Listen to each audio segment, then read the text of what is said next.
বয়স 18 না পেরোতেই হুট করে এভাবে বিয়ে হয়ে যাবে তা ভাবেনি মহুয়া। নিজের বাবাকে ভীষণ ভয় পায় সে। পেছনে যতই সাহস দম্ভ দেখাক না কেন, বাবার সামনে আসলেই সব ফুস। তেমনি তার বাবা যখন হুট করে তার বিয়ে ঠিক করে ফেলে, মহুয়া দ্বিমত করার সুযোগ পায়নি। অনেকটা অনিচ্ছা সত্ত্বেও বিয়ের পিঁড়িতে বসতে হয় তাকে। খুব ছোটবেলায় মা মারা গিয়েছিল তারপর থেকেই তার বাবার এমন কঠিন মানুষ হয়ে গিয়েছে, কারো কথার গুরুত্ব দিত না। বিয়ের কার্যক্রম শেষ হতে খাওয়ার ধুম পড়ে গেল। আজ এমন অনেক আত্মস্বজনদের সাথে দেখা হয়েছে যাদের মহা তাদের বাড়ির ত্রিসীমানায় কখনোই দেখেনি। দেখবে বা কি করে? বাবা তাকে যেরকম শাসনে রাখে তাতে আশপাশ দেখার সুযোগ আছে নাকি? স্কুলে পড়াকালীন সময় যখন স্কুল থেকে ট্যুরে নিয়ে যেত, ফারিহা তখন বাসায় বয়ে মুখ গুজে থাকতো। ছোটবেলা থেকেই তাকে একটা কথায় মাথায় ঢুকে দেওয়া হয়েছে, তা হলো পড়াশোনা ছাড়া জীবনের কোনো গতি নেই। নিজের বাবার বলা এই গৌরগম্ভীর লাইনটাকেই সে পুরোপুরি মেনে চলত, যার ফলে বাহিরের জগৎ সম্পর্কে তার তেমন একটা জ্ঞান নেই। যা আছে তা শুধু বইয়ের মুখস্থবিদ্যার মধ্যেই সীমাবদ্ধ। বিদায়ের সময় আসার আগে থেকে মহুয়া কেঁদে কেটে চোখ মুখ ফুলিয়ে ফেলেছে। ছোটবেলা থেকে যে বাড়িতে বড় হওয়া, এখন সেই বাড়িটাকে ছেড়ে যেতে হবে ভাবলেই হাউমাউ করে কান্না করতে ইচ্ছে করছে। মহুয়ার চাচি তাকে ধরে তার বাবার কাছে নিয়ে গেল। তিনি আলাদা একটা বসার রুমে বসেছিলেন। মহুয়ার রুমে ঢুকেই তার বুকে হুমড়ি খেয়ে পড়ে কাঁদতে লাগলো। মহুয়ার বাবা মোর্শেদ চৌধুরী চুপসানো মুখে বসে আছেন। মহুয়া চলে গেলে তার বাড়ি পুরো খালি হয়ে যাবে। মেয়েটা সবসময় পুরো বাড়ি মাতিয়ে রাখত, সারাক্ষণ টই টই করে ঘুরে বেড়াতো, আবার মাঝে মাঝে এটা সেটা নিয়ে পুরো বাড়ি মাথায় তুলে ফেলতো। এখন থেকে বাড়িটা পুরো থমথমে হয়ে যাবে ভাবতে তার চোখে পানি এসে ভিড় করলো। মহুয়া এখনো মুখ না তুলে তার কাঁধে মুখ গুজে খেদেই যাচ্ছে। মোর্শেদ চৌধুরী নিজেকে শক্ত করে তাকে ওঠালেন। মহুয়াকে দেখে এখন যে কোনো মানুষ মনে করবে তাকে কেউ মেরে এভাবে চোখ মুখ লাল করে দিয়েছে। টিস্যু দিয়ে মহুয়ার চোখ মুছিয়ে দিতে দিতে মোর্শেদ চৌধুরী তাকে বললেন, এভাবে কেউ কান্নাকাটি করে সুচি? আমি আসবো আবার তোমায় দেখতে। মহুয়া কান্নারত স্বরে বলল, আমি জানি তুমি আসবে না, তুমি বিদেশে চলে যাবে, তার জন্য পাসপোর্টও বানিয়েছো। আমি লুকিয়ে তোমার রুমে গিয়ে দেখেছি। মোর্শেদ চৌধুরী থমকে গেলেন। মহুয়া চলে যাওয়ার পর বাড়িটা খালি খালি লাগবে দেখে তিনি ভেবেছিলেন বিদেশে গিয়ে এবার বিজনেসটা সামলাবেন, কিন্তু মহুয়া যে এভাবে টের পেয়ে যাবে তা ভাবেননি তিনি। মহুয়া কোনো কথা না বলে রুম থেকে বেরিয়ে গেল। বাবার উপর অভিমান হয়েছে তার। মোর্শেদ চৌধুরী দীর্ঘ নিঃশ্বাস ফেলে মেয়ের পিছু পিছু গেলেন। বাসার এক কোনায় দাঁড়িয়ে মুখ চেপে ধরে কাছে মহুয়া। বাবার বিদেশ চলে যাওয়ার খবর শোনার পর থেকে তার ভীষণ কষ্ট হচ্ছে। বারবার ভয় হচ্ছে এই ভেবে বাবাও যদি তার মায়ের মতো না ফিরে আসে, তাহলে তো সে একা হয়ে যাবে। মোর্শেদ চৌধুরী মহুয়াকে জোর করে গাড়ির কাছে নিয়ে গেলেন। কান্নায় মহুয়ার সব ঝাপসা দেখছে। ঘোরের মাঝে ঝাপসা চোখে দেখতে পেল তার বাবা তার হাতটা অন্য কোনো পুরুষারের হাতের মুঠোতে ভরে দিচ্ছে। শীতল হাতের স্পর্শ পেয়ে কেঁপে উঠল সে। মহুয়ার মাথায় হাত বুলিয়ে তাকে গাড়িতে উঠিয়ে দিলেন তিনি। মহুয়া চোখ পিটপিট করে গাড়ির জানালা দিয়ে মাথা বের করে নিজের বাড়িটা দেখার চেষ্টা করলো। সঙ্গে সঙ্গে অনুভব করলো তাকে কেউ টেনে গাড়ির ভিতরে নিয়ে যাচ্ছে।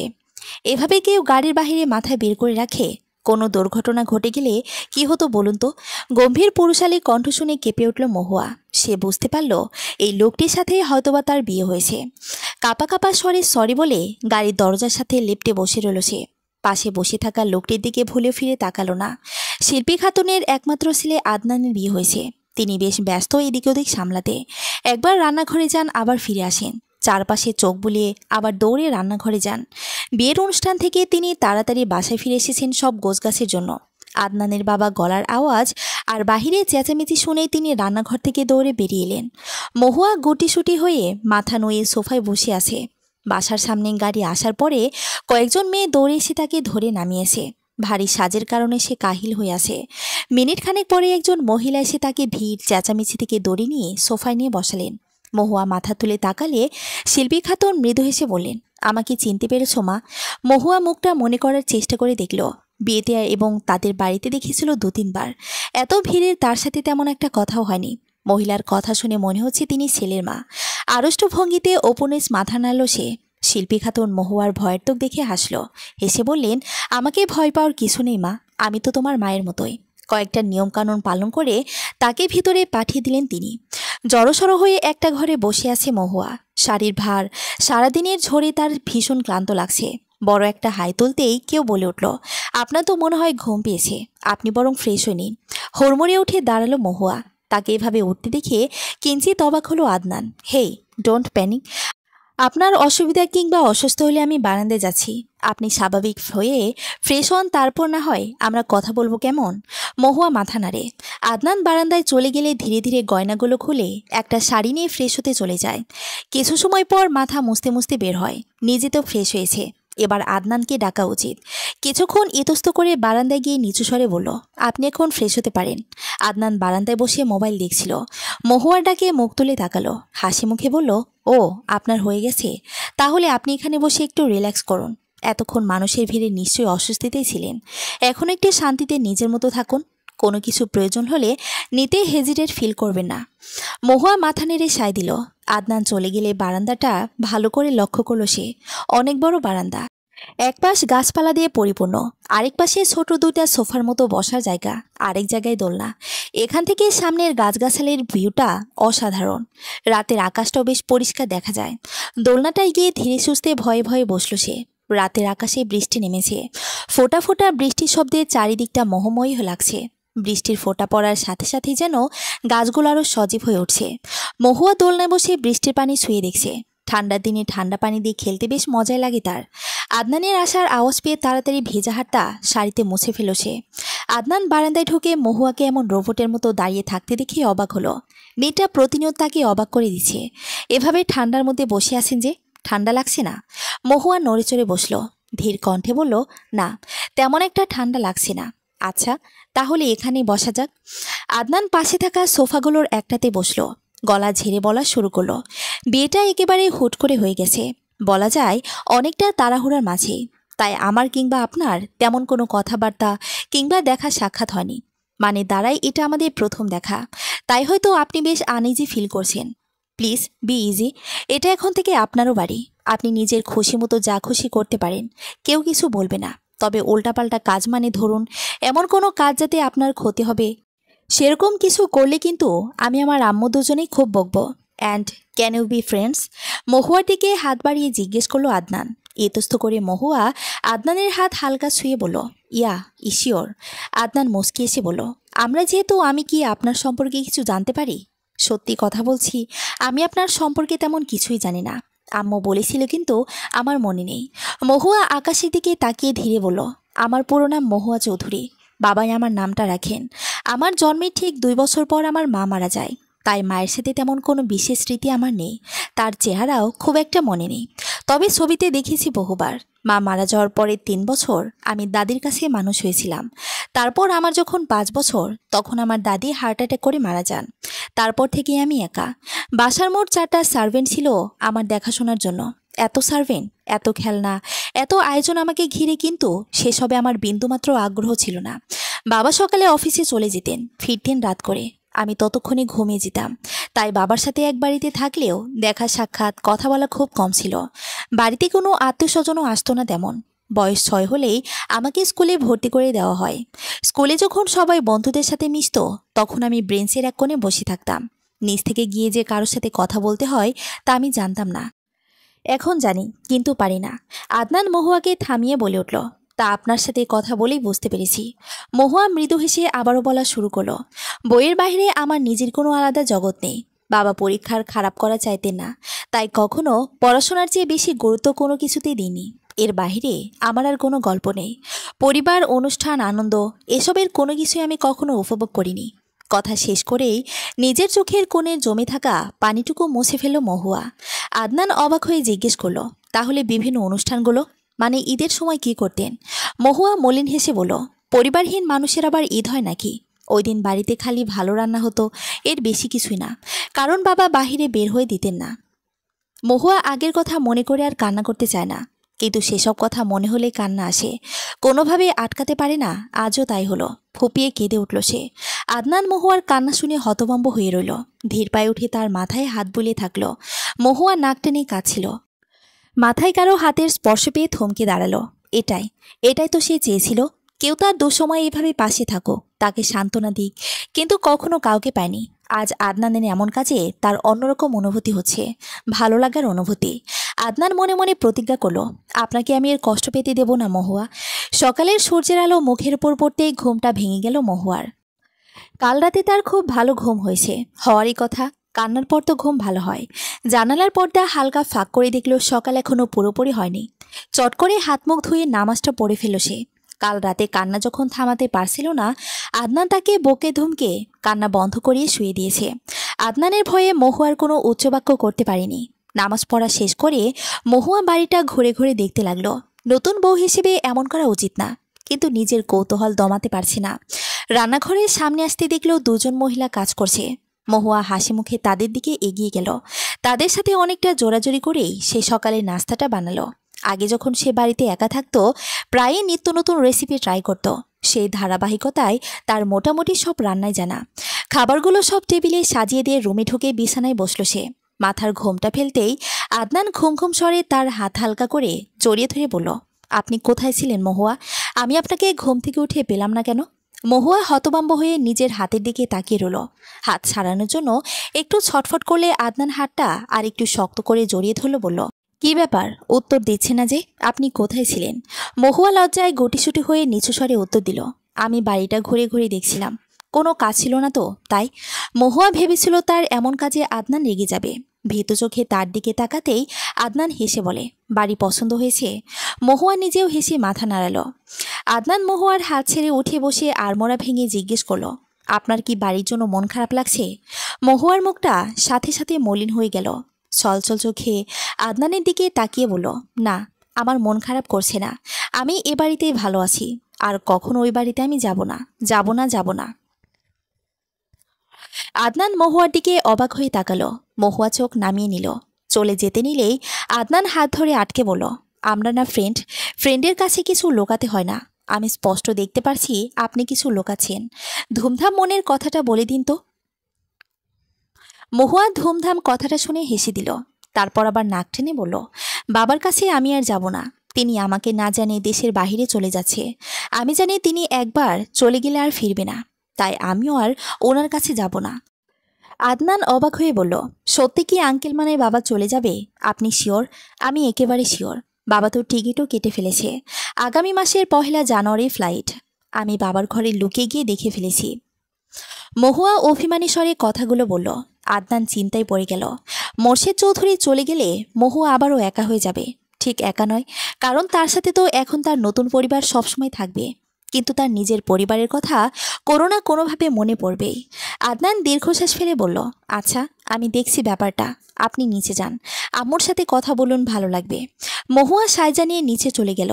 মহুয়া চলে যেতেই আদনানের ফোনে কল আসলো। আদনান রিসিভ করে বলল, আমার ফ্লাইটটা ক্যান্সেল করো, আমি পরে আসব, তারিখ ঠিক জানি না। মহুয়া রুম থেকে বের হয়ে চোখে মুখে 2বার পানি ঝাপড়া দিয়ে দেয়ালে পিঠ ঠেকিয়ে কেঁদে দিল। পরিবার থেকেও পরিবারহীনের মতো বেঁচে থাকার মতো কষ্ট কি আর আছে? জোরে একটা শ্বাস নিয়ে চোখটা আরেকবার ধুয়ে নিয়ে মুখে একটা হাসি টেনে ড্রয়িং রুমের দিকে এগোলো। শিল্পী খাতুন ড্রয়িং রুমে এসে পুরো টেবিল ভর্তি এত খাবার দেখে চমকে গেলেন। সার্ভেন্টে ডেকে ডাকতেই তারা সরাসরি বলে দিল তারা কিছু করেনি, সব মহুয়া করেছে। তখনই মহুয়া সেখানে এসে উপস্থিত হলো। সার্ভেন্টের ইশারায় কোনো কিছু বলতে নিষেধ করলেই শিল্পী খাতুন তার দিকে ফিরে তাকান। মহুয়া চুপচাপ মাথা নিচু করে ফেলে। শিল্পী খাতুন হেসে তার দিকে ফিরে তাকান। মহুয়াকে কাছে ডাকলে সে গুটি গুটি পায়ে তার দিকে এগিয়ে যায়। চোখ মুখ বাচ্চাদের মতো কুঁচকে রেখেছে দেখে শিল্পী খাতুন হেসে ফেলেন। তার হাসির শব্দ শুনে মহুয়া আস্তে আস্তে চোখ খুলল। শিল্পী খাতুন হেসে বলেন, আমাকে না বলে এত কিছু করা হয়ে গেছে? বাবা, তা আম্মা, কাজ করতে গিয়ে আপনি কোনো ব্যথা পাননি তো? মহুয়া মাথা নেড়ে বলল, না আন্টি, আমি কোনো ব্যথা পাইনি, একদম ফিট অ্যান্ড ফাইন আছি। শিল্পী খাতুন মহুয়ার কথায় হাত বুলে বলেন, ব্যথা পাননি তো বুঝলাম, কিন্তু আপনি আমাকে আন্টি ডাকছেন কি জন্যে? আমাকে কি আম্মু হিসেবে পছন্দ হয়নি? মহুয়া ব্যস্ত হয়ে বলল, আরে না না আন্টি, উফ সরি আম্মু, আসলে কোনোদিন কাউকে আম্মু ডাকেনি তো তাই। মহুয়া মুখ ছোট করে মাথা নিচু করে রইল। শিল্পী খাতুন জোরে একটা দীর্ঘশ্বাস ফেলে মুখে হাসি টেনে বলল, আগে বলেন তো কি হয়েছে? এখন থেকে আমি তোমার আম্মু। আমাকে আম্মু ছাড়া অন্য কিছু ডাকলে আমি কিন্তু খুব রাগ করব। মহুয়া হাসি মুখে মাথা নাড়ল। শিল্পী খাতুন তাকে বাহিরে নিয়ে গিয়ে নিজের করা বাগান দেখাতে লাগলেন। আদনান হাত মুখ ধুয়ে বের হয়ে বারান্দায় যেতেই দেখল মহুয়া আর শিল্পী খাতুন কোনো একটা বিষয় নিয়ে হাসাহাসি করছে। আদনান বিস্মিত হয়ে তাদের দিকে কিছুক্ষণ তাকিয়ে থেকে দেখল তার জীবনে প্রথম ও দ্বিতীয় নারীটিকে। অন্যান্য দিনের চেয়ে আজকে মহুয়াদের বাসার পরিবেশটা বেশ ভিন্ন। কিছু আত্মীয় ছিল, তারাও সকাল সকাল উঠে চলে গেছে। বাড়িটা এখন একদম ফাঁকা। মহুয়া নেই বলে অনেক সার্ভেন্ট বিদায় করে দিয়েছেন মহুয়ার বাবা মোর্শেদ চৌধুরী। হাতে গোনা 2-1 জন আছে, তারাও নিজেদের মতোই ব্যস্ত। মহুয়ার ঘরটায় বসে আছে মোর্শেদ চৌধুরী। তার একমাত্র মেয়ে এবং একমাত্র আপনজন আজ থেকে তাকে ছেড়ে চলে গেছে। মেয়েকে ভালোবাসলেও তার প্রকাশ বিন্দুমাত্র করেনি। স্ত্রীর শোকে এতটাই পাথর হয়ে গিয়েছিলেন যে নিজের মন মর্জি ছাড়া কারো কথা শুনতেন না। সবসময় নিজের মতো অফিস সামলিয়েছেন, বাহিরে কাজ করেছেন। মহুয়ার জন্য অনেকগুলো সার্ভেন আর টাকা খরচ করে তিনি মনে করেছেন তার দায়িত্ব শেষ। কিন্তু আজ তার কেমন যেন অনুতপ্ততা কাজ করছে, যার কোনো মূল্য নেই। মহুয়ার পড়ার টেবিলের দিকে চোখ যেতে দেখলেন কালো রঙের কাগজে মোড়া একটা মোটা ডায়েরি। কৌতূহলী হয়ে ডায়েরিটা তুলে নিতেই ভেতর থেকে একটা অতি পুরনো কাগজ বের হয়ে এলো। কাগজে গুটি গুটি অক্ষরে লেখা, আচ্ছা বাবা কি আমাকে ভালোবাসে না? সবার বাবা তাদের কত ভালোবাসে, স্কুলে নিয়ে যায়। আর আমার বাবা তো আমার সাথে কথাই বলেন তো ঠিক মতো। বাবা শুধু আমাকে খেলনা কিনে দেয়। আমি তো এত খেলনা চাই না। আমি চাই প্রতিদিন বিকেলে বাবার সাথে পার্কে ঘুরতে যেতে। আমি চাই বাবা আমাকে প্রতিদিন একবার খাইয়ে দেবে, আমাকে স্কুলে নিয়ে যাবে। তাহলে আমিও আমার সব ফ্রেন্ডের দেখিয়ে দিতে পারবো আমার বাবা আমাকে অনেক আদর করে। কিন্তু বাবা তো এসবের কিছুই করে না। আমার অনেক কান্না পায় বন্ধুদের মুখে বাবাকে নিয়ে সব কথা শুনতে, খুব খারাপ লাগে। আমি কতদিন রাতে ঘুমানোর আগে কান্না করি, কিন্তু বাবা তো কিছুই জানে না। একদিন আমাকে অনেক ভালো রেজাল্ট করে একটা চাকরি করব, তারপর অনেক টাকা হবে, তখন নিশ্চয়ই বাবা আমায় ভালোবাসবে। মহুয়া চৌধুরী। 7 বছর বয়সে মহুয়া এমন লেখা আর আবদার দেখিয়ে পাথর বনে গেলেন মোর্শেদ চৌধুরী। তার অবহেলার ফল মেয়েটার শৈশব নষ্টের কারণ। তিনি যদি মহুয়ার দিকে আর একটু নজর দিতেন তাহলে এমন কিছুই হতো। টাকা দিয়ে নাকি মহুয়া ভালোবাসা কিনবে, তাও আবার নিজের বাবার ভালোবাসা। খাবার টেবিল জুড়ে এত খাবার দেখে অবাক হয়ে গেল আদনান। চেয়ার টেনে বসতে বসতে শিল্পী খাতুনকে জিজ্ঞেস করলো, এত খাবার কে রান্না করলো মা? তুমি উঠে করেছো নাকি? তোমার না কোমর ব্যথা? এত কিছু করতে গেলে কেন? শিল্পী খাতুন আদনানকে থামিয়ে বলে ওঠেন, আরে বাবা থাম, এসব আমি করিনি। যা করার সব মহুয়াই করেছে সকাল সকাল উঠে। আমিও তোর মতোই অবাক হয়েছিলাম এসব দেখে। আদনান মহুয়ার দিকে এক পলক তাকালো। তার মানে মেয়েটা তাকে মিথ্যে বলেছে? সারা সকাল সে এসব করেছে আর আদনানকে বলেছে সে বাড়ি ঘুরেছে? মহুয়া মাথা নিচু করে দাঁত কামড়াচ্ছে। শিল্পী খাতুন তো আদনানকে সত্য কথা বলে দিল। আদনান এবার নিশ্চয়ই রাগ করবে। খাওয়া শেষ করে আদনান রুমে গিয়ে ল্যাপটপ নিয়ে বসলো। কিছুক্ষণ পরে মহুয়া আঁচলে হাত মুছতে মুছতে রুমে ঢুকলো। আদনান চোখ তুলে একবার মহুয়াকে দেখে আবারও কাজে মন দিল। মহুয়া উসখুস করতে লাগলো। আদনান তাকে এমন করতে দেখে জিজ্ঞেস করলো, কিছু হয়েছে? এমন করছেন কেন? মহুয়া মাথা নিচু করে বলল, আপনি কি আমার উপর রাগ করেছেন? আদনান ভ্রুকুচকে বলল, আমি কি কারণে আপনার উপর রাগ করব? মহুয়া আবারও নিচু স্বরে বলল, ওই যে বাড়ি ঘোরার ব্যাপার নিয়ে মিথ্যে বললাম। আদনান এবার আসল ব্যাপারটা বুঝতে পারল। হেসে বলল, আরে রাগ করিনি। আপনার বাড়ি, আপনি যা খুশি তাই করবেন। মহুয়া এবার ইতস্ত করে বলল, আচ্ছা আমি কি একবার আমার বাড়িতে যেতে পারি? আদনান ব্যঙ্গ করে বলল, কে যেন বলেছিল সে কখনো ওই বাড়িতে যাবে না। মহুয়া অদ্ভুতভাবে লজ্জা পেল। তার গালগুলো লাল হয়ে উঠতে লাগলো। কোনো মতে কথা এড়িয়ে রুম থেকে বেরিয়ে গেল। আদনান পেছন থেকে অবাক করে তাকিয়ে রইল। আজব তো, মেয়েটা লজ্জা পেল কেন? শিল্পী খাতুনের সাথে বসে বসে আদনানের ছোটবেলার ছবি দেখছিল মহুয়া। একটা ছবিতে আদনান পুরো গায়ে পাউডার মেখে ভূত সেজে দাঁড়িয়ে আছে। ছবিটা দেখে মহুয়া হেসে দিল। শিল্পী খাতুন বলতে লাগলেন, আরে জানিস না তো ছেলেটা কিরকম দোস্ত ছিল? আমি তাকে গোসল করে বিছানায় বসে রেখেছিলাম, সামনে পাউডারের কৌটা ছিল। ও মা, আমি এসে দেখি পুরো সাহেব পুরো পাউডার দিয়ে গোসল করে ফেলেছে। ছোটবেলায় আমার হাড় মাংস জ্বালিয়ে খেয়েছে। শিল্পী খাতুনের কথা শুনে খিলখিল করে হেসে দিল মহুয়া। আদনান নিজের মায়ের রুমের দিকে আসছিল। হাসির আওয়াজ পেয়ে থমকে দাঁড়ালো। মহুয়া মুখে হাত দিয়ে হেসে যাচ্ছে, তার লম্বা চুলগুলো ফ্লোর ছুঁই ছুঁই। আদনান দরজায় ঠক ঠক শব্দ করে ভেতরে ঢুকলো। আদনানকে দেখে আবারও হাসি পেয়ে গেল মহুয়ার। কে বলবে এই ছেলে ছোটবেলায় এত দুষ্ট ছিল? মহুয়া মিটমিট হাসতে লাগলো আদনানকে দেখে। আদনান সে হাসির রহস্য উদ্ধার করতে পারল না।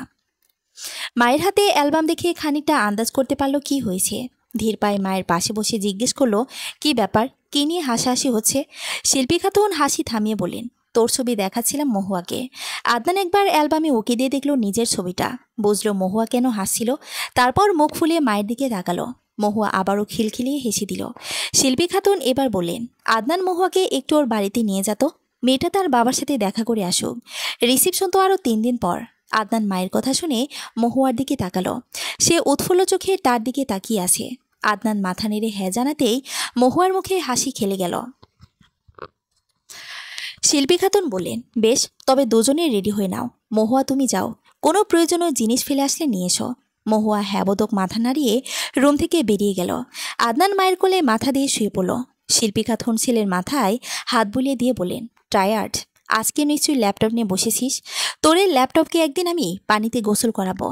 আদনান হেসে মায়ের কোলে মুখ গুজে রইল। শিল্পী খাতুন বিড়বিড়িয়ে ছেলের মাথায় হাত বুলিয়ে দিতে লাগলেন। মহুয়া বোরকা নিকাব পরে ড্রয়িং রুমে রেডি হয়ে বসে আছে।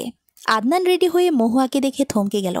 নিজেকে সামলে শিল্পী খাতুনকে বলে ওরা দুজনে বেরিয়ে গেল। মহুয়া গাড়ির সামনে এসে চুপচাপ দাঁড়িয়ে আছে। আদনান চাবি নিয়ে এসে মহুয়াকে এমন চুপচাপ দাঁড়িয়ে থাকতে দেখে বলল, কি ব্যাপার, দাঁড়িয়ে কেন? ভেতরে বসুন। বলেই গাড়ির সামনে দরজা খুলে দিল। মহুয়া গাড়িতে বসে পড়লে আদনানও গিয়ে বসল। গাড়ি স্টার্ট দিতে দিতে আদনান বলল, I hope you know how to use a seat belt. Mahua থতমত খেয়ে বলল, আই নো ইট। মহুয়া কথা না বাড়িয়ে সিট বেল্ট লাগিয়ে নিল। বাড়ির সামনে এসে পৌঁছাতেই তাড়াহুড়ো করে করে সিট বেল্ট খুলে বাড়ির ভিতর দৌড় দিল। আদনান মহুয়ার কাজ দেখে হেসে দিল। মোর্শেদ চৌধুরী মহুয়ার রুমে বসেছিলেন। মহুয়া লেখা চিঠিটা তার হাতেই ছিল। মহুয়ার রুমে ঢুকতেই তিনি কোচকে এক কোনায় ছুঁড়ে ফেলেন। মহুয়া মোর্শেদ চৌধুরীকে দেখে তাকে জড়িয়ে ধরল। আদরে গলায় বলল, কেমন আছেন বাবা? মোর্শেদ চৌধুরী মহুয়ার মাথায় হাত লাগলেন। বিড়বিড়িয়ে বললেন, ভালো আছি সুচি, ভালো আছি। আদনান দরজার নক করলে মহুয়া মোর্শেদ চৌধুরীকে ছেড়ে দাঁড়ালো। আদনান মোর্শেদ চৌধুরীকে দেখে সালাম দিল। টুকিটাকি কথা বলতে লাগলো তারা। মহুয়া ততক্ষণে ধীর পায়ে এগিয়ে হাতের পেছনে নিজের ডায়েরিটা লুকিয়ে ধীর পায়ে রুম থেকে বেরিয়ে গেল। মোর্শেদ চৌধুরী আদনানের সাথে কিছু কথা বলে বাজারের উদ্দেশ্যে বেরিয়ে পড়ল। প্রথমবারের মতো তার মেয়ের জামাই এসেছে, তাই একটু ভালো মন্দ তো রান্না করতেই হবে। মোর্শেদ চৌধুরী বেরিয়ে যেতেই আদনানের ফোনে একটা কল আসে। চারপাশে একবার চোখ বুলিয়ে ফোন তুলে চাপা সরে আদনান বলে ওঠে, কি ব্যাপার, এতবার ফোন করছো কেন? বললাম আমি এখন ব্যস্ত। ওপাশ থেকে কোনো একটা কথার উত্তরে আদনান বলল, আচ্ছা আমি দেখছি। মহুয়া অন্য রুমে নিজের ল্যাপটপটা নিয়ে একটা কাজ করছিল। তখনই আদনান এলো। আদনানকে দেখে মহুয়া তড়িঘড়ি করে ল্যাপটপটা বন্ধ করে দিয়ে আমতা আমতা করে বলল, আপনি এখানে, কিছু কি লাগবে? আদনান ইতস্তত করে বলল, আসলে আমার একটা আর্জেন্ট কাজ আছে, যেটার জন্য ল্যাপটপ দরকার। তোমার কাছে তো আছে, জানি এভাবে মানুষের কাছে যাওয়াটা অদ্ভুত, কিন্তু আমার একটু আর্জেন্ট লাগবে। মহুয়া একবার ল্যাপটপের দিকে তাকিয়ে আবার আদনানের দিকে তাকিয়ে বলল, নো প্রবলেম, আমি দিচ্ছি, জাস্ট একটু ওয়েট করুন। আদনান ওকে বলে আবার বেরিয়ে গেল। মহুয়াকে জলদি ব্রাউজারে গিয়ে সার্চ বারটা ডিলিট করলো। তারপর ফোল্ডারের প্রত্যেকটা ফাইল হাইড করে ফেলল। অতপর আদনানের কাছে গিয়ে ল্যাপটপটা দিয়ে আসলো। আদনান মহুয়াকে অদ্ভুত চোখে একবার দেখে নিজের কাজে ব্যস্ত হয়ে গেল। ল্যাপটপে কাজ করা অবস্থায় আদনানের বিছানায় কোচকানো এক কাগজ চোখ গেল। কাগজটা টেনে খুলতেই মহুয়ার লেখা ছোটবেলার চিঠিটা দৃশ্যমান হলো। চিঠিটা পড়তেই তার মন বিক্ষিপ্ত হয়ে গেল।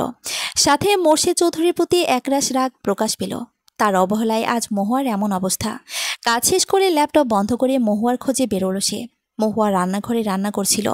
আদনান এসে ডাকতেই সে চমকে উঠল, যার ফলে হাতে থাকা গরম পানি পায়ে ছিটকে পড়ল। ব্যথায় মৃদু আর্তনাদ করে উঠল মহুয়া। মহুয়া ঠান্ডা পানিতেই হাত ডুবিয়ে রেখেছে, আর তাকে সমানে বকে যাচ্ছে আদনান। মহুয়া মুখ ফুলিয়ে বলে, আরে ভাই, আমাকে বকছেন কেন? আপনাকে দেখেই তো চমকে গেলাম, তাই তো গরম পানিটা ছিটকে পড়ল। আদনান এবার হতভম্ব হয়ে বলল, এখন এটা আমার দোষ হয়ে গেল? আর আপনি আমাকে দেখে চমকালেন কেন? এবং হ্যাঁ, আমি আপনার ভাই হলাম কবে? মহুয়া এবার চোখ মুখ কুঁচকে বলল, oh sorry, it's a mistake, very sorry, but I will not forgive you. Mahu এবার কাঁদো কাঁদো হয়ে বলল, সরি বললাম তো, তাই এমন করছেন কেন? আদনানের বোধ হয় এবার মন গড়ল। ধীর কণ্ঠে বলল, আচ্ছা মাফ করে দিলাম, কিন্তু আপনাকে সাবধানে থাকতে হবে তো। এভাবে প্রতিদিন ব্যথা পেলে চলবে? প্রতিদিন নিয়ম করে সকালে একবার ব্যথা পান, আবার দুপুরে ব্যথা পান। এত ব্যথা পেলে তো দেখা যাবে আপনাকে সবসময় হসপিটালে থাকা লাগছে, আর তাতে আমি ফকির হয়ে যাব। মহুয়া এবার ধরা পড়া কণ্ঠে বলল, কোথায় আমি সকালে ব্যথা পেলাম? এখনও তো যা একটু গরম পানি লাগলো। আদনান এবার ভ্রুকুচকে বলল, মিথ্যাটা ভালো করে রপ্ত করতে পারেনি। সকালে আপনার হাত কেটেছে, যার দরুন আপনি সকালে ঠিকমতো খেতে পারছিলেন না, 2 আঙ্গুল দিয়ে খাওয়ার চেষ্টা করছিলেন। আমার চোখ এড়ায়নি সেটা। মহুয়া মুখ ছোট করে বলল, মিথ্যা বলার জন্য সরি। বাই দ্য ওয়ে, আপনার চোখ তো পুরো গোয়েন্দাদের মতো। আদনান থতমত খেয়ে বিড়বিড়িয়ে বলল, গোয়েন্দার চোখ তো গোয়েন্দার মতোই হবে। দুপুরে খেতে বসেছে সবাই। মোর্শেদ চৌধুরী নিজের রুমে শুয়ে আছেন। ওষুধের টাইমিংয়ের কারণে তিনি পরে খাবেন, তাই আদনান আর মহুয়া এখন খেতে বসেছে। মহুয়ার কাটা হাতে গরম পানি পড়েছিল, ফলে হাত ফুলে লাল হয়ে গিয়েছিল। মহুয়া তো কেঁদে কেটে নাক মুখ লাল করে ফেলেছিল। আদনান তখন বকে ধমকে তাকে ব্যান্ডেজ করে দিয়েছে। মহুয়া তার ধমক শুনে আবারও কেঁদে ফেলেছিল। খাবারের দিকে করুণ চোখে তাকিয়ে আছে মহুয়া। আদনান মহুয়ার দিকে তাকিয়ে ইশারা করলে মহুয়া অসহায় চোখে তাকায়। হাতের এমন অবস্থা, চামচ ধরারও উপায় নেই। আদনান এবার নিজের প্লেট থেকে খাবার তুলে মহুয়াকে মুখের সামনে ধরল। মহুয়া চমকে তাকালো। মাথা নেড়ে না করতেই আদনান চোখ গরম করে তাকালো। মহুয়া উপায় না পেয়ে তার হাতে খাওয়া শুরু করে দিল। এভাবে পুরো খাবার মহুয়াকে খাইয়ে তারপর নিজে খাওয়া শুরু করলো সে। অন্যদিকে মহুয়ার চোখটা কেমন যেন জ্বলছে। ঠিক কত বছর আগে কেউ তাকে এমন যত্ন করে খাইয়ে দিয়েছে সেটা তার মনে পড়ে না। খুব ছোটবেলায় মাঝে মাঝে বাবা খাইয়ে দিত, তারপর তো বাড়ির সার্ভেন্টরা, কিন্তু তারা তো এমন যত্ন করতো না, যেন কোনো রকম কাজটা শেষ করলে পারে। আজ বহু বছর পর তাকে কেউ খাইয়ে দিল। চোখের কোণে জমে থাকা পানিটা মুছতেই কানে এলো আদনানের কণ্ঠস্বর। আপনি এখনও বাচ্চায় রয়ে গেলেন মহুয়া। চোখের কোণে জমে থাকা পানি নিয়ে হেসে ফেল মহুয়া। সন্ধ্যার দিকে আকাশে কালো মেঘ জমল। মহা মেঘ দেখতে ছাদে গিয়েছিল, কিন্তু বাতাসে ধুলোবালির ওড়াউড়ির কারণে থাকা সম্ভব হয়নি। রাতের দিকেই ঝড়ঝরিয়ে বৃষ্টি নামল। বৃষ্টির বেগের কারণে বাহিরটা ঠিকমতো দেখাও যাচ্ছে না। আদনান শিল্পী খাতুনকে ফোন করে জানিয়ে দিল বৃষ্টির কারণে তারা আসতে পারবে না, আগামীকাল সকালে আসবে। মহুয়া বারান্দায় গিয়ে দাঁড়িয়ে আছে। বৃষ্টির হালকা ফোঁটা ফোঁটা পানি গায়ে এসে ছিটকে পড়ছে। আজ হাতটা কাটা না থাকলে ঠিকই বৃষ্টিতে ভিজতে চলে যেত। বাম হাতটা বারান্দা দিয়ে বাহিরে বের করতেই আদনান রুমের ভেতর থেকে দৃঢ় গলায় বলল, বৃষ্টিতে ভিজবে না কিন্তু মহুয়া, ঠান্ডা লেগে যাবে। মহুয়া গাল ফুলিয়ে রুমে এসে বলল, আপনি কিভাবে জানলেন আমার ঠান্ডা লাগবে? আমার ঠান্ডা লাগবে না। আদনান মহুয়ার গাল টিপে বলল, সকালে গোসল করার পর বারবার যখন হাঁচি দিচ্ছিলেন তখনই বুঝে ফেলেছি। বুঝলেন পিচ্ছি? মহুয়া এবার রেগে গেল। আমি মোটেও পিচ্ছি নই। আমার বয়স 18 বছর 2 মাস, বুঝেছেন? I am an official adult. Got it? Adnan জোরে হেসে দিল। মহুয়া ক্ষুব্ধ চোখে গাল ফুলিয়ে তাকালো তার দিকে। লোকটা তাকে উপহাস করছে। মহুয়া এবার উঠে যেতে নিলে আদনান তার হাত ধরে বসিয়ে দিল। হাসতে হাসতে বলল, ও মাই গড মহুয়া, আপনি এত পিচ্ছি! আমি তো ভেবেছিলাম অন্তত 20-22 বছর হবে, কিন্তু মাত্র 18। আমার বয়স কত জানেন? 24 বছর। আপনার থেকে 6 বছরের বড় আমি। মহুয়ার মাথায় এবার দুষ্টু বুদ্ধি উকি দিল। মুখ ভার করে বলল, কি 24 বছর? এত বড়? বাবা, শেষ পর্যন্ত একটা বুড়োর সাথে বিয়ে দিল আমাকে। আদনান হতভম্ব হয়ে ভ্রুকুচকে বলল, আমাকে দেখে বুড়া কোন দিক দিয়ে লাগে? হ্যাঁ, 24 বছরে কে বুড়া হয়? মহুয়া এবার খিলখিলিয়ে হেসে দিল। যাক, শেষ পর্যন্ত লোকটাকে রাগাতে পেরেছে। উদ্দেশ্যে সফল হলো তার। মহুয়াকে হাসতে দেখে থমকে গেল আদনান। হাসলে মহুয়ার বাম গালে খুব সুন্দর একটা টোল পড়ে। দেখতে খুব সুন্দর লাগে। হঠাৎ করে অনেক জোরে বিদ্যুৎ চমকে উঠল। আদনান চমকে উঠে জানালার দিকে তাকালো। মহুয়া ভাবলেশীনভাবে উঠে গিয়ে জানালা বন্ধ করে দিল। আদনান জিজ্ঞেস করলো, আচ্ছা মহুয়া, আপনি বিদ্যুৎ চমকানোতে ভয় পান না? আম্মু তো প্রচুর ভয় পায়। আমার অথবা হাত ধরে শক্ত করে বসে থাকে। মহুয়া মলিন হেসে বলল, 5 বছর বয়স থেকে একা ঘরে শোয়া একটা মেয়েকে জিজ্ঞেস করছেন সে বিদ্যুৎ চমকানো ভয় পায় কিনা? আদনান মহুয়ার হাসির দিকে করুণ চোখে তাকালো। মহুয়া স্লান হেসে বলল, আগে প্রচুর ভয় পেতাম, ভয়ে গুটিয়ে যেতাম, কান্নাকাটি করতাম, কিন্তু কান্না থামানোর জন্য, ভয় দূর করার জন্য কেউ ছিল না। তারপর ধীরে ধীরে নিজেকে মানিয়ে নিলাম। এসব জিনিসের ভয়টা ধীরে ধীরে দূর হয়ে গেল। যার কেউ নেই তার জন্য তাকেই থাকতে হয়। আদনান মহুয়ার দিকে এক পলক তাকালো। তার সামনে গোলগাল, সর্বক্ষণ মুখে হাসি নিয়ে দাঁড়িয়ে থাকা মেয়েটার জীবনে যে এত কষ্ট আছে সেটা কি কেউ জানে? মহুয়া আদনানের তাকানো দেখে ইতস্ত করে বলল, চলুন শুয়ে পড়ি। আদনান সায় দিল। মহুয়া বিছানার এক কানে গুটিসুটি হয়ে শুয়ে পড়ল। ক্লান্ত থাকায় কিছুক্ষণের মধ্যেই ঘুমিয়ে পড়ল। আদনান তখনও অপলক তাকিয়েছে মহুয়ার দিকে। ঠান্ডায় মহুয়া হালকা কাঁপছে। আদনান তার পায়ের নিচে থাকা কম্বলটা মহুয়ার গায়ে দিয়ে দিল। তারপর ধীরগতিতে তার মুখোমুখি হাঁটু গেড়ে বসে মাথায় হাত বুলিয়ে দিতে থাকলো। মহুয়ার হাতটা শক্ত করে ধরে বলল, আপনি আর কখনো কষ্ট পাবেন না মহুয়া, মাই প্রমিস। আমি আপনাকে আর কখনো কষ্ট পেতেই দেব না। আপনি এখন থেকে সুন্দর একটা লাইফ লিড করবেন। সবার মতো আপনারও পরিবার থাকবে, আপনজন থাকবে। আপনার স্বপ্ন, ইচ্ছা, আকাঙ্ক্ষা সব পূরণ করার দায়িত্ব আমার। স্বপ্নগুলো হবে আপনার, আর পথ চলার সহযোগী হিসেবে থাকবো আমি। It's my promise to you.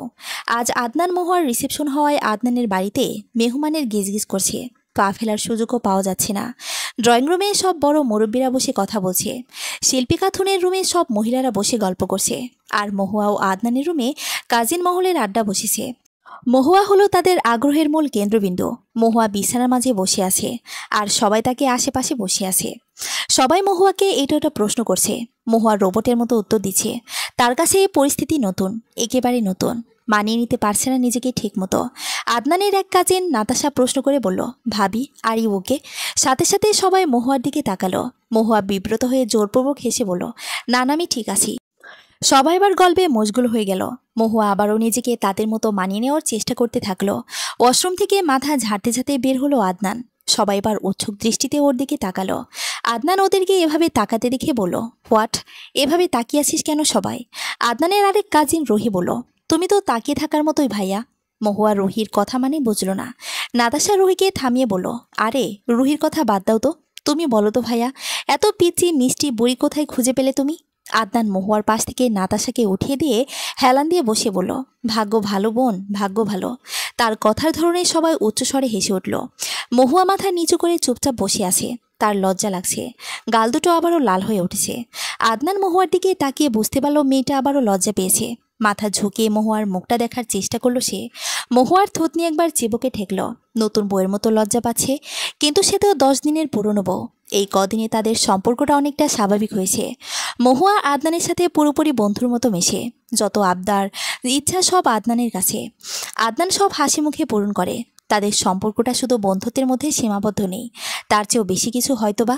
আদনানকে দেখে মহুয়ার কেমন যেন অনুভূতি হয়, কেমন যেন অদ্ভুত অনুভূতি।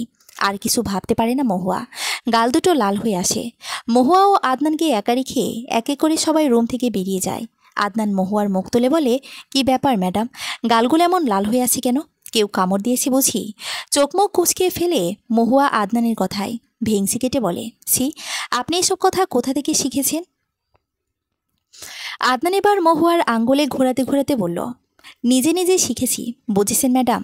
এবার আসল কথায় আসি। বিয়েতে শাড়ি পরেছিলেন তখন আমি দেখেছিলাম আপনি শাড়ির ভারে নড়তেও পারছিলেন না। আর হিল পরে তো পরেও যেতে নিয়েছিলেন। আজ হালকা শাড়ি পরবেন, এত ভারী শাড়ি পরার দরকার নেই। আর হিল পরা লাগবে না, আপনি এমনিতেই যথেষ্ট লম্বা। আমার বউ যেমন আছে তেমনই সুন্দর, তাকে আমার পাশে সাধারণভাবেই সুন্দর লাগে। কথাগুলো বলে আদনান বারান্দায় চলে গেল। মহুয়া তখনও স্তব্ধ হয়ে বসে আছে। হ্যাঁ, সে মেয়ে হিসেবে লম্বা, কিন্তু আদনানের পাশে তাকে একটু খাটোই লাগে। তাই তাকে হিল পরতে বলা হয়েছিল। হিল পরার অভ্যেস তার নেই, তাই পরতে প্রচুর সমস্যা হতো। আজ আদনানের কথার পর সে আর কোনোদিন নিজেকে চেঞ্জ করার চেষ্টা করবে না। বাড়ির সব মেয়েরা সাজতে ব্যস্ত। মহুয়াকে একজন মেকআপ আর্টিস্ট এসে সাজিয়ে দিচ্ছে। চুলের কাজ শেষ করে মুখের সাজানোর জন্য হাত দিতেই মহুয়া ধীরকণ্ঠে বলে, আপু, আমাকে বেশি সাজাবেন না প্লিজ। আমি মুখে পাউডার ব্যতীত কিছু দিতে পারি না, মুখ ভারী লাগে। চোখেও কাজল ব্যতীত কিছু দিতে পারি না, চোখ চুলকায়। আর ঠোঁটে কিছু দিলে সেটা মুখে চলে যায়, তখন সেটা অতি বিশ্রী ব্যাপার হবে। তাই আমাকে কম সাজায়েন। মেকআপ আর্টিস্ট কিছু তার দিকে ড্যাব করে তাকিয়ে থেকে মহুয়ার কথায় সায় দিয়ে সাজানো শুরু করলো। সোনালি পাড়ের লাল শাড়িতে মহুয়াকে আবৃত করা হয়েছে। তার কথা মতোই হালকা করে সাজিয়ে দেওয়া হয়েছে তাকে। কিছু সময় পর শিল্পী খাতুন মহুয়াকে দেখতে এলেন। তিনি এসে ব্যস্ত স্বরে বলতে শুরু করলেন, কি হলো, সাজানো হয়েছে? মেকআপ আর্টিস্ট বলল, হ্যাঁ, সাজানো শেষ, কিন্তু মেয়ে তো সাজতে চায় না। শিল্পী খাতুন এবার মহুয়ার দিকে তাকিয়ে বললেন, আমার মেয়ে এমনিতেই অসাধারণ, তার কোনো কৃত্রিম সাজের দরকার নেই, তাই না মা? বলে তিনি মহুয়ার কপালে চুমু খেলেন। নিজের হাতে থাকা খাবারের প্লেটটা নিয়ে ভাত মেখে মহুয়ার মুখের সামনে ধরে বললেন, নে তো, মুখ খোল তাড়াতাড়ি, সেই দুপুরে খেয়েছে, তারপর আবার খাওয়ার নাম নেই। মহুয়া বিনা বাক্যে খেয়ে নিল। এই মানুষটাকে সে প্রচণ্ড শ্রদ্ধা করে। তার গোটা জীবনে দুটো মা পেয়েছে, একজন জন্মদাত্রী মা, আরেকজন হলো তিনি। নিজের মেয়ের মতো স্নেহ করে মহুয়াকে তিনি। যে বিয়েটা নিয়ে সে এতটা আপসেট ছিল, সেই বিয়েটা যে তার পুরো জীবনের মোড় ঘুরিয়ে দিবে সেটা কে জানতো। তার ছোট ছোট স্বপ্নগুলো যে এখন পূরণ হচ্ছে, যা সেটা ছোট থেকে তার সবটাই এখন ধীরে ধীরে পেতে চলেছে। এজন্য সে কাকে ধন্যবাদ জানাবে? নিজের বাবাকে, যিনি জোর করে মহুয়ার বিয়ে দিয়েছিল, নাকি এই মানুষগুলোকে যারা অতি দ্রুত তাকে নিজেদের পরিবারের সদস্যদের মতো স্নেহ যত্ন ভালোবাসা দিয়ে ভরিয়ে রেখেছে? একসময় ভাবতো তার জীবনে সবসময় কষ্টই থাকবে, কিন্তু জীবনের এই পর্যায়ে সে সব ধারণা মিথ্যা প্রমাণিত হয়েছে। সৃষ্টিকর্তার কাছে শুকরিয়া জ্ঞাপন ছাড়া অন্য কোনো কৃতজ্ঞতা স্বীকারের পথ সে পায়নি। পুরনো কথা ভাবতে ভাবতে চোখে নোনা জল এসে ভিড় করলো। চোখের পানি আড়াল করতে পারল সে। টপটপিয়ে পড়তে থাকলো। শিল্পী খাতুন তাকে কাঁদতে দেখে বলেন, আরে বোকা মেয়ে, কান্না করছিস কেন? কাজল সব ধুয়ে মুছে গেল। মহুয়ার চোখে টিস্যু চেপে ধরল। আবারও তার চোখ ঝাপসা হয়ে আসে। কাজল মনে হয় সব লেপটে যাচ্ছে। কিন্তু তার প্রচণ্ড রকম সুখ অনুভূত হচ্ছে। বারবার মনে হচ্ছে মুহূর্ত গেল কেন, আর তার জীবনে আগে এলো না। এই জীবনটা সুখে কাটবে বলে ছোটবেলায় তাকে এত কষ্ট সইতে হয়েছে। শিল্পী খাতুন মহুয়ার চোখের পানি মুছিয়ে বলল, এত কান্নাকাটি করলে চলে? আমার মেয়ে হলে শক্ত মানুষ, তাকে সবসময় সব পরিস্থিতিতে শক্ত থাকতে হবে। আমি না থাকলে এই সংসারটা তো তারই হাতে থাকবে। মহুয়া নাক টেনে অভিমানী স্বরে বলল, আপনি সবসময় আমার সাথে থাকবেন আম্মু, সবসময়। আপনি না থাকলে আমি আবারও আগের মতো ভেঙে পড়ব। আমি আপনাকে ছাড়া থাকতে পারবো না মা, একেবারেই পারবো না। শিল্পী খাতুন মিষ্টি এসে মহুয়ার মাথায় হাত বুলিয়ে দেন। দরজার বাহির থেকে বউ শাশুড়ি নয়, মামের কাণ্ড দেখতে থাকে আদনান। রিসেপশনের উদ্দেশ্যে গাড়িতে বসতে অদ্ভুত এক অস্বস্তি শুরু হয় মহুয়ার। বারবার মনে হচ্ছে খারাপ কিছু হবে। শিল্পী খাতুনের হাতটা শক্ত করে চেপে ধরে মনে মনে দোয়াদৌড় পড়ছে সে। ড্রাইভারটা অতি দ্রুত গতিতে গাড়ি চালাচ্ছে। সংকোচে সে বলতে পারছে না গাড়িটা আস্তে চালাতে। এই গাড়িতে সে, শিল্পী খাতুন আর আদনানের খালামণি আছে। রাস্তা ক্রস কাটার সময়টাতেও ড্রাইভার গাড়ির স্পিড কমালো না। অতি দ্রুত গতিতে আসা একটি বাসের সাথে সংঘর্ষ হতে গিয়েও শেষ মুহূর্তে বেঁচে গেল। মহুয়া নড়েচড়ে বসল। আদনানের খালামণি ড্রাইভারকে সতর্ক করলেন। গাড়ির দরজা আনলক করে হ্যান্ডেলটা ধরে বসে থাকলো মহুয়া। ইউ টার্ন নিতে গিয়ে অপর পাশ থেকে আসা দ্রুতগতির ট্রাকটির সাথে গাড়ির বাম পাশে প্রচণ্ড সংঘর্ষ হলো। বাম পাশে থাকা কাঁচগুলো ঝরঝরিয়ে ভেঙে পড়ল। মহুয়া বাম পাশে ছিল, তার হাতে ভাঙা গাছের গরুগুলো পড়ল। চল শক্ত করে মহুয়া অতিরিক্ত বাম পাশ থেকে শিল্পী খাতুন দরজা দিকে ধাক্কিয়ে ডান পাশে দরজার সাথে লাগিয়ে বসালো। হুট করে ধাক্কা খাওয়ায় গাড়ির নিয়ন্ত্রণ করতে ব্যর্থ হলো ড্রাইভার। যার ফলস্বরূপ ডান দিকে থাকা বাসটার সাথে প্রচণ্ড জোরে বাড়ি খেল। মহুয়ার সঙ্গে সঙ্গে শিল্পী খাতুন আর তার বোনকে বাম দিকে দরজা খুলে ঠেলে বের করে দিয়ে অস্ফুট স্বরে বলল, আমায় মাফ করে দিন আম্মা। ততক্ষণে গাড়ির ডান পাশ ভেঙে পড়ে গেল। কাচের গুলো এদিক ওদিক ছিটিয়ে পড়তে থাকলো। সেই সাথে রাস্তায় গড়িয়ে পড়তে থাকলো তরল রক্ত। মহুয়ার লাল কাচের চুরির ভাঙা অংশ রাস্তায় পড়ে আছে। অতি যত্নে লাগানো গাজরাটাও একপাশে পড়ে থাকতে দেখা গেল। শিল্পী খাতুন জোরে আর্তনাদ করে উঠলেন। আদনানের খালামণি তাড়াতাড়ি আদনানকে ফোন দিয়ে ঘটনাস্থলে আসতে বলেন। মহুয়ার অবস্থার কথা না বলেই ফোন কেটে দেন তিনি। আদনান কোনো মতে তাড়াতাড়ি গাড়ি ঘুরে আসার জন্য রওনা দেয়। আশেপাশের লোকেরা এসে তাড়াতাড়ি ড্রাইভারকে বের করে। তারপর গাড়ির ভাঙা অংশ উঠিয়ে মহুয়াকে বের করার চেষ্টা চালায়। ততক্ষণে আদনান এসে পৌঁছায়। আদনানকে দেখে শিল্পী খাতুন তার কাছে দৌড়ে যান। তাড়াতাড়ি সব ঘটনা বলে মহুয়াকে বের করতে বলেন। মহুয়াকে এমন অবস্থায় দেখে আদনান থমকে দাঁড়ায়। কোনো মতে নিজেকে সামলে লোকজনের সাহায্যে মহুয়াকে বের করে আনে। মহুয়ার অবস্থা দেখার মতো না। মাথা থেকে গড়িয়ে গড়িয়ে রক্ত পড়ছে। হাতগুলোর অবস্থাও আর শোচনীয়। ডান হাতটা মনে হয় ভেঙে গিয়েছে, বেঁকে আছে। কাচের চুড়ি ভেঙে চামড়ার সাথে গেঁথে আছে। গাড়ির কাজগুলোর হাতের মধ্যে গেঁথে আছে। মহুয়াকে আনতে গিয়ে আদনানের হাতেও এক খোঁচা লেগেছে। পরনের শাড়িটারও যাচ্ছে তাই অবস্থা। মহুয়াকে গাড়িতে বসিয়ে কোনো মতে গাড়িটা চালাতে শুরু করে আদনান। বারবার লুকিং গ্লাসে মহুয়াকে দেখছে। নিস্তেজ হয়ে পড়ে আছে মেয়েটা। তাড়াতাড়ি ড্রাইভ করা শুরু করলো সে। হসপিটালে পৌঁছাতেই মহুয়াকে কোলে নিয়ে দৌড়িয়ে ভেতরে ঢুকলো সে। স্ট্রেচারে মহুয়াকে শুয়ে দিয়ে তাড়াতাড়ি নিজের পরিচিত ডাক্তারকে ফোন লাগালো। কিছু সময় পরে ডাক্তার আদনান যে ফ্লোরে ছিল সেখানে সে উপস্থিত হলো। আদনান অস্থির হয়ে মহুয়ার কথা বলল। আদনানকে শান্ত করে ডাক্তার মহুয়াকে অপারেশন থিয়েটারে নিয়ে যাওয়ার ব্যবস্থা করলো। ডাক্তার চলে যেতেই আদনান মহুয়ার হাতটা মুঠো করে ধরল। চোখের সামনে এসে পড়া চুলগুলো সরিয়ে কপালে নিজের উষ্ণ অধরদয় ছোয়ালো। মহুয়ার হাতটা নিজের কপালে ঠেকিয়ে বিড়বিড়িয়ে বলল, সবটা শুরু হবার আগে কেন শেষ হয়ে যাচ্ছে? একটু সুখের আশার বদলে কেন একরাশ দুঃখ আর বেদনা জুটল? নার্স এসে জলদি মহুয়াকে নিয়ে চলে গেল। আদনান পেছন থেকে অসহায় দৃষ্টিতে মহুয়ার যাওয়ার দিকে চেয়ে রইল। নিজেকে বারবার দোষী মনে হচ্ছে তার। কেন বারবার মেয়েটাকে এত কষ্টের সম্মুখীন হতে হচ্ছে? কেন? এর উত্তর তার কাছে নেই। কিছু সময় পরে মহুয়ার বাবা আর আদনানের মা বাবা এখানে উপস্থিত হলো। মহুয়ার বাবা মেয়ের এই অবস্থা শোনার কথা শুনে অসুস্থ হয়ে পড়েছেন। শিল্পী খাতুন তো কেটে কেটে মুখ ফুলিয়ে ফেলেছেন। মাহমুদ খান অর্থাৎ আদনানের বাবা কোনো প্রতিক্রিয়া না দেখালেও মনে মনে তিনিও বেশ চিন্তিত মহুয়ার জন্য। আদনান থমথমে মুখে হসপিটালের এক কোণে বসে আছে। সময় যত গড়াচ্ছে তার চিন্তা তত বেশি বাড়ছে। নিজেকে কোনোভাবেই শান্ত রাখতে পারছে না। এর মধ্যে পাশের ওয়ার্ডের একজন মারা গেল। ওয়ার্ডে সবাই ইন্নানিল্লা পড়ল। লোকটির স্ত্রী কান্নার আওয়াজের ফলে হাসপাতালের পরিবেশ ভারী হয়ে পড়েছে। সেদিকে তাকিয়ে মনটা আরও বিষণ্ণ হয়ে উঠল আদনানের। অশান্ত মন নিয়ে অজু করে হাসপাতালের মসজিদে চলে গেল। সেখানে গিয়ে নফল নামাজ আদায় করতে থাকলো। নামাজ শেষে আকুল আবেদনের সৃষ্টিকর্তার কাছে মহুয়ার সুস্থতার দোয়া করল। আদনান হাসপাতালে ফিরে খবর পেল মহুয়ার অপারেশন এখনো শেষ হয়নি। নামাজ পড়ায় মনে অনেকটা শান্তি এসেছে। মাথা ঠান্ডা রেখে চেয়ারে বসিয়ে দোয়া পড়তে থাকলো।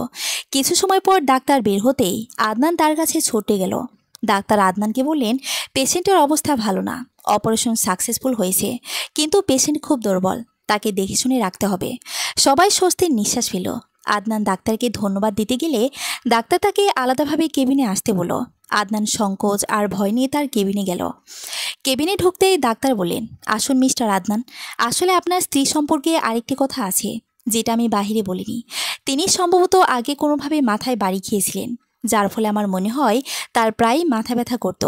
এবারও তিনি মাথায় প্রচণ্ড আঘাত পেয়েছে, তাই উনি মাঝে মাঝে অদ্ভুত আচরণ করতে পারে। ওনাকে মানসিক অশান্তি থেকে দূরে রাখবেন আর অনেক সাবধানে রাখতে হবে। কিছু ওষুধ দিচ্ছি, সেগুলো নিয়মিত খেতে হবে। ওষুধ খাওয়া বন্ধ করে দিলে কিন্তু পরে সমস্যা হতে পারে। আদনান মাথা নাড়িয়ে চলে যায়।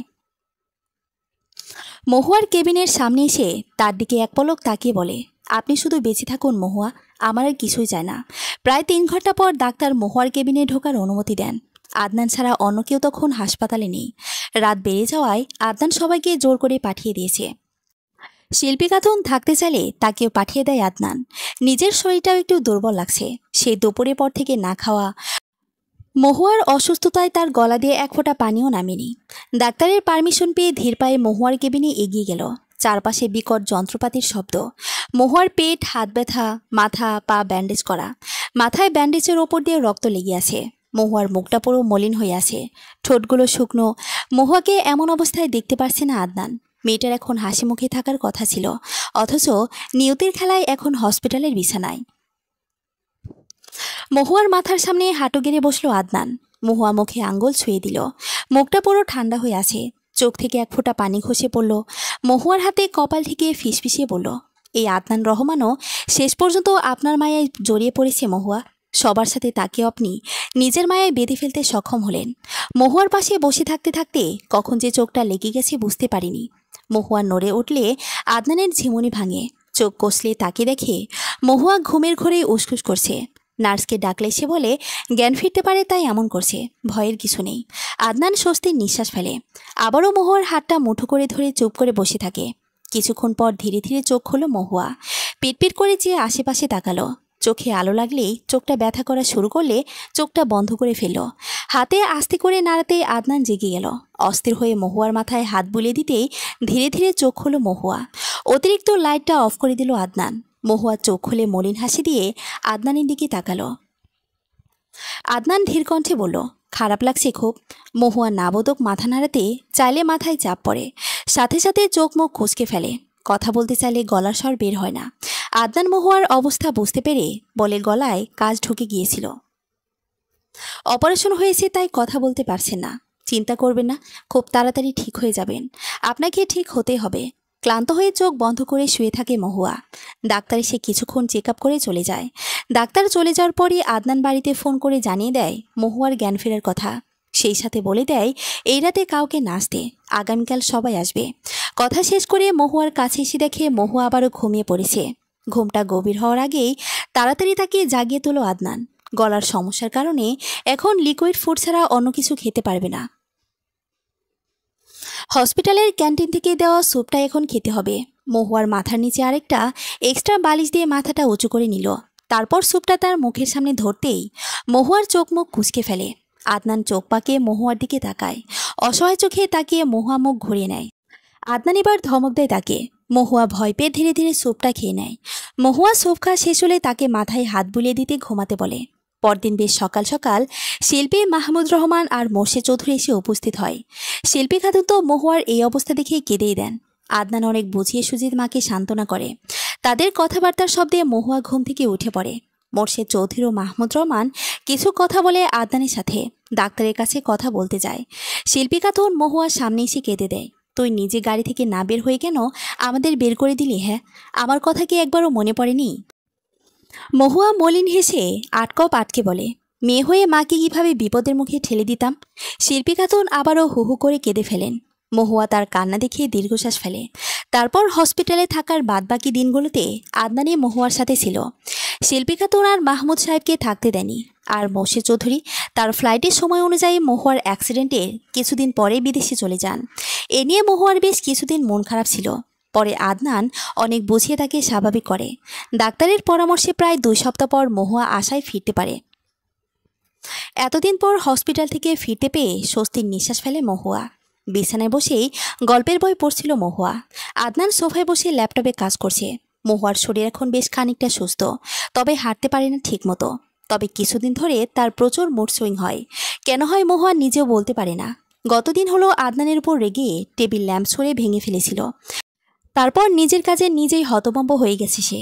আদনান অবশ্য তাকে কিছু বলেনি, হাসি মুখে সামলে নিয়েছিল সবকিছু। মাথায় কারো স্পর্শ পেলেই মহুয়া চোখ তুলে তাকায়, দেখে আদনান ফলের জুস হাতে দাঁড়িয়ে আছে। প্রতিবারের মতোই মহুয়া অসহায় স্বরে বলল, আজকে বাদ দিন না প্লিজ, কালকে খাবো প্রমিস।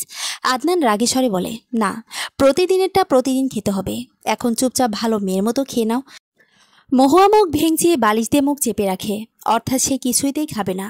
আদনান এবার গ্লাসটা পাশে টেবিলে রেখে মহুয়ার দিকে এগিয়ে গেল। মহুয়া তো কিছুতেই খাবে না। আদনান মহুয়ার মাথায় হাত বুলিয়ে বলল, প্লিজ খেয়ে নাও, না হয় তোমাকে আবারও হসপিটালে থাকতে হবে। মহুয়া আদনানের নরম সুর শুনে চুপচাপ দুধটা খেয়ে নিল। আদনান মহুয়ার কাজে খুশি হয়ে তার কপালে একটা চুমু খেল। এই কয়দিনে তাদের সম্পর্ক বেশ পাকাপোক্ত হয়েছে। দুজন দুজনার কাছাকাছি এসেছে। আদনান এখন মহুয়াকে তুমি করে বলে। তবে সমস্যা হলো মহুয়ার ভবিষ্যৎ নিয়ে। এই অসুস্থতার কারণে মহুয়ার অনেক ক্ষতি হয়েছে। ডান পাটা অনেক অচল হয়ে গিয়েছে। হাঁটাহাঁটি করতে বেশ কষ্ট হয়। আদনান ভাবছে খুব শীঘ্রই মহুয়াকে নিয়ে বিদেশে ডাক্তারের কাছে যাবে। রাত বাড়তেই মহুয়ার পাগলামি শুরু হয়। এখন বেশিরভাগ রাত জেগেই কাটায়। তার সাথে জেগে থাকে আদনান। সারাদিনের ক্লান্তিতে চোখ বুজে আসে। কিন্তু মহুয়ার কথা শুনে আবারও ঝিমুনি কেটে যায়। কতদিন এভাবে চলবে কে জানে। মহুয়ার পাগলামি দিন দিন বৃদ্ধি পাচ্ছে। ডাক্তারের বলা কথাগুলো ধীরে ধীরে সত্যে পরিণত হচ্ছে। সারাদিন কাজ শেষে বাড়ি ফিরে আদনান ক্লান্ত শরীরে মহুয়াকে সামলায়। ওষুধ নিয়মিত কন্টিনিউ করার পরেও কেন এমন হচ্ছে আদনান বুঝতে পারছে না। সময় করে একদিন ডাক্তারকে ফোন করতে হবে। মহুয়া বসে বসে পড়ছিল। বিয়ের জন্য পড়াশোনায় তার বেশ ঘাটতি পড়ে গেছে। মেডিকেলের জন্য এখন তাকে আর আগের মতো পড়তে হবে। আদনান মহুয়ার ওষুধগুলো নিয়ে তার কাছে দিয়েই মহুয়া বিরক্ত নিয়ে বলল, আমি তো ঠিক হয়ে গেছি, তাও কেন আমাকে এত ওষুধ খাওয়ান? আদনান থমকে গেল ক্ষণিকের জন্য। থমথমে স্বরে বলল, এত বড় অ্যাক্সিডেন্ট করেছ, একটু ওষুধ খেতেই হবে। মহুয়া ভ্রুকুসকে বলল, আমি মেডিকেলের স্টুডেন্ট, এটা ভুলে যাবেন না মিস্টার। হয়তোবা এখনও সেরকমভাবে পড়াশোনা শুরু হয়নি, কিন্তু ন্যূনতম যেটুকু জ্ঞান আছে সেটা দিয়ে বুঝতে পারছি এটা আমার অ্যাক্সিডেন্টের কোনো ওষুধ না, এটা ব্যথার ওষুধ হতেই পারে না। আদনানের গলা শুকিয়ে এলো। কোনো মতে ঢোক গিলে বলল, আরে এটা ব্যথারই ওষুধ, তোমার না প্রায় মাথা ব্যথা করে, এই জন্যই ওষুধ। মহুয়া বিরক্ত হয়ে বইটা শব্দ করে বন্ধ করে বলল, আমাকে বোকা মনে করেন? এতগুলো ওষুধ শুধুমাত্র মাথা ব্যথার জন্য? আমি নিশ্চিত আপনি আমার কাছ থেকে কিছু লুকাচ্ছেন। আদনান এবার রেগে গেল। সারাদিনের কাজ শেষে ক্লান্তিতে বাড়ি ফিরে মহুয়ার সাথে তর্কাতর্কি ভালো লাগছে না। চাপা ধমকের সুরে বলল, মহুয়া, এখন তর্ক করো না তো, চুপচাপ ওষুধগুলো খেয়ে নাও। মহুয়া জেদ করে বলল, না, খাবো না আমি। ওষুধগুলো কিসের তা না জানা পর্যন্ত আমি কিছুই খাবো না। আপনি বারবার জোর করলেও খাবো না। আদনান জোরে শ্বাস নিয়ে নিজেকে শান্ত করার চেষ্টা করলো। শান্ত স্বরে বলল, মহুয়া, প্লিজ ওষুধগুলো খেয়ে নাও, এমন করে না, আমি খুব ক্লান্ত। মহুয়া তাও মানল না। আদনান ওই ওষুধগুলো মুখে পড়ে দিতেই মহুয়া ফেলে দিল। আদনানের এবারে সহ্য সীমার বাইরে চলে গেল। রাগে গজগজ করতে করতে মহুয়ার দিকে একবার তাকিয়ে চলে গেল। মহুয়া পেছন থেকে অশ্রুসিক্ত চোখে তার দিকে তাকালো। আজই তো সে নিজের রিপোর্টগুলো দেখেছে। সেখানে স্পষ্ট লেখা ছিল, মহুয়ার মেন্টাল ডিসঅর্ডার আছে, ওষুধ না খেলে সমস্যা ধীরে ধীরে বাড়বে। মহুয়ার রিপোর্ট দেখে সেখানেই থমকে গিয়েছিল। বারবার মনে হচ্ছিল এটা মিথ্যা, কিন্তু পরে নিজের ওষুধগুলো দেখে বুঝতে পেরেছে তার সমস্যাটা ঠিক কোথায়। এর সত্যতা শিল্পী খাতুনকে জিজ্ঞেস করেছিল, তিনি সব জানতেন। আদনান তাকে বলেছিল। মহুয়ার মুখে এমন কথা শুনে তিনি সত্য ঢাকতে চেয়েছিলেন, কিন্তু মহুয়ার হাতের রিপোর্ট দেখে আর কিছু বলতে পারেননি। মহুয়া সেই থেকে কেঁদেই চলেছে। কোনোভাবেই তার কান্না থামানো যাচ্ছিল না। আছে চাইছিল আদনানের মুখ থেকে সব শুনতে, কিন্তু আদনান তাকে কিছুই বলল না, উল্টো আরও এড়িয়ে গেল। এখন তার নিজের প্রতি রাগ লাগছে আদনানকে রাগিয়ে দেওয়ার জন্য। রাতে খাওয়া টেবিলে সাধারণত হাসি ঠাট্টা করা হয়, কিন্তু আজ সব চুপচাপ। আদনান পুরো চুপ হয়ে আছে। মহুয়া নিচের দিকে মুখ করে প্লেটে হাত বুলাচ্ছে। আদনানের বাবা কাজের জন্য শহরের বাইরে। শিল্পী খাতুন চুপচাপ বসে খাচ্ছে, আর মহুয়া আদনানকে লক্ষ্য করছে। দুজন যে দুজনকে এড়িয়ে চলছে সেটা তার চোখে পড়েছে খুব ভালো মতো। দুজনের মাঝে যে ঝগড়া হয়েছে এটাও বোঝা যাচ্ছে। দুজনকে একা ছেড়ে দিয়ে তিনি খাওয়া শেষ করে চলে গেলেন। শিল্পী খাতুন উঠে যাওয়ার কিছুক্ষণ পরে মহুয়া নিজের প্লেট ছেড়ে উঠে যেতে নিলেই আদনান ধমকেশ্বরে বলে, এই বাসায় খাবার নষ্ট করা যাবে না। মহুয়ার অভিমানে চোখে পানি এসে গেল। এই বাসা মানে কি? হ্যাঁ, এটা কি তার বাসা না?